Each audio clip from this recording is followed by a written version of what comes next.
So let's talk about patience. Patience is one of the processes, one of the habits, one of the disciplines, one of the distinctions, one of the steps in the authentic networker. For those of you that have not studied the authentic networker, it is the core of everything I teach. And it can be applied to network marketing, it can be applied to fundraising in your community. It can be applied to any kind of job you have, any kind of sales work that you're doing, any kind of recruiting that you're doing. It's the distinctions that I've learned over the years that allow you and I to go about recruiting people into any vision and doing so in a way that we don't alienate the people that say no. As no matter what we're doing, we're creating an identity, we're creating a reputation, right? In our community, perhaps. Every entrepreneur, every business person, every leader, everybody in the community has a reputation. And part of what forms that reputation is whatever you're doing, right? Whatever you're promoting, whatever you're selling, whatever vision you're casting. And it might just be the PTA, it might be the work in your church, it might be a business that you're building, it could be some cause that you're working on in your community. But all of that creates reputation, right? And identity, and it's our reputation and our identity that creates the marketplace for us to go back in 6 months later or a year later, where maybe we're talking to people that we talked to 6 months ago or a year ago, and it's all part of our marketplace. So our identity and our reputation are huge in what we're doing. And so you want to think of it like a wake, right? So you're like the boat going through the ocean here, and the work that you're doing is like the bow cutting into the water.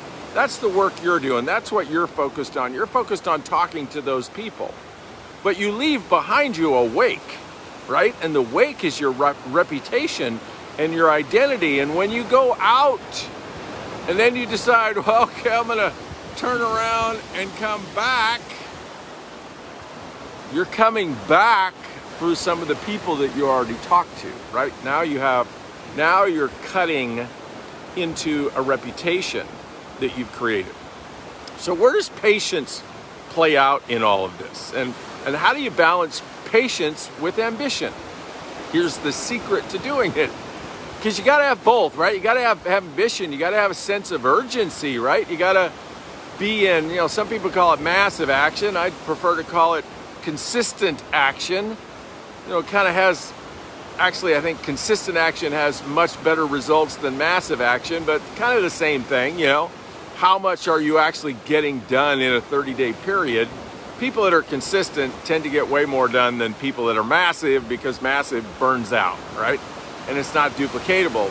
But how do you be consistent? How do you move through, your ambition and your sense of urgency, and at the same time have patience? And the answer to that is really simple. It is to have a lot of people in play. Have a lot of possibilities in play at the same time. So actually the secret to patience is how many people you're talking to. So if I have, let's say, for example, 100 people in play, well then any one of those 100 and their response to me right now today doesn't matter, because I got 99 other people in play.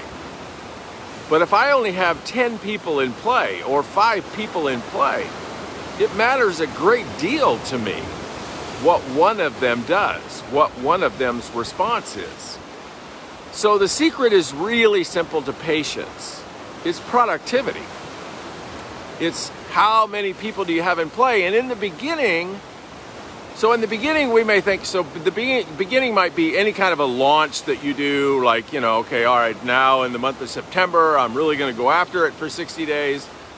And, some of you are in my Run Through Rank program, and so we're 60 days, right? 60-day run, and we're going to, create momentum in that 60 days. And so everybody wants to hit the ground running, and they want to be super productive, and they want to enroll lots of people in whatever they're doing. And so the challenge is that you tend to put this sense of urgency on individuals. And if you're just starting out, well, that's not a good setup. So if you don't have anybody in the pipeline at all, if you don't have anybody that you're working with and you're just launching a new initiative, you might want to actually just make the 60 days about filling your pipeline and let go of any attachment of selling people something or recruiting people something. Because what happens is we put our timeline and our sense of urgency, our box, our deadlines on people that don't have any context for it. So, maybe it's the end of the month, right? And you're looking to, hit some numbers by the end of the month. And so you're like, we got to do it now, right? We got to enroll now. We got to buy now, right? And so think of it from the prospect standpoint. Why do I need to buy now? Why do I need to buy today? Why do I need to enroll today?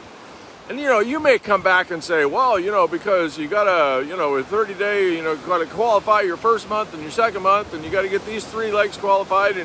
And so you put compensation plan stuff on people that have no idea what you're talking about and don't care, right? So maybe they're interested in joining your team, but why do they need to join today? The only reason they need to join today is because you need them to join today, right? Because you have some box, you have some criteria, you have something you're trying to do, but it's not important to them. And when we make it important to them, we alienate them. When we put pressure on any one individual because we need to check the box, we need a result, we need to hit a deadline, we alienate people. So patience is meeting people where they're at. I've talked about it before, like you're going down the road at 100 miles an hour. Don't open your door at 100 miles an hour and ask people if they want to ride. Slow down, get to where people's own pace is, meet them where they are, build a connection with them where they are, find out where they're going, find out what their challenges are going there. When do they want to get there? And what are they afraid of on the journey? And what are they looking forward to enjoying when they get to their destination? You find all that stuff out, and then you can craft a solution to help them get where they're going, perhaps, if they want help getting where they're going. Now, if somebody tells me I need to get to town, I need to get there right now, great, right? That's a fit. But if somebody says, well, I'm headed to town, and it doesn't really matter to me when I get there, you can't say, well, you got to get it now, man. It's the end of the month, right? Well, I got to, you want to think twice about it. Don't want to procrastinate, right? You want to get all this going now, right? Like putting all that kind of absurd pressure on people, they're going to say no, and then they're going to be part of the wake. And the wake is your reputation. It's your identity. It's the marketplace you got to go back through 3 months from now or 6 months from now. And you guys have all probably heard of, people that join the club, the NFL club, no friends left. How do you get no friends left? You treat people that don't have your agenda, they don't have your ambition, they don't have your deadline, they don't have your sense of urgency like they should have your sense of urgency. And that alienates them because it's rude and it's dishonoring. And it doesn't work. So you want to have patience with people. You want to have patience with people's objections. People say, I don't have time. And, if you haven't studied it yet, go find Listening Through Objections on my website. There's a blog about it. And study listening through objections. It takes time to do that, right? It's easier to say, yes, you do, If you work 8 hours a day and you sleep 8 hours a day, you got 72 hours a week free time. You got time to do this. Why? You can just do this while you do everything else. It doesn't take hardly any time. Arguing with people may feel like a shortcut for you, but it alienates people.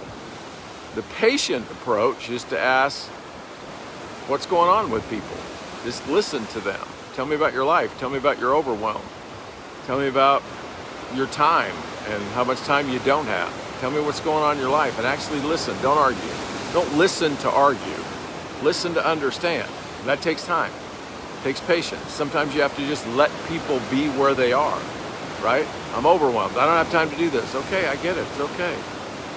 All right, maybe you'll have time next month. Maybe you'll have time 6 months from now. Let's talk, let's revisit it, right? You can't do that if you put all your sense of urgency and all your pressure on your prospects because you only got 10 of them, or you only got 5 of them, or worse yet, only have 1, right? If you only have 1 person in a pipeline and you're going out here in the boat, you just tend to like run over that 1 prospect and then turn around and run over them again, and then turn around and run over them again, and turn around and run over them again with all your sense of urgency. And you want to be able to like cut through, go where you're going, let everybody that you go through experience you going through them as, well, I understand where he's going or where she's going, and sounds like, you know, she's happy and having fun, and I felt honored in the conversation. That's the kind of wake you want to leave behind. So when you come back, somebody might want to talk to you again. And that's what I have to say about patience. It's one of the key distinctions to the 8 steps to the authentic networker. Thank you guys for joining me this morning. Share this if you're inspired to.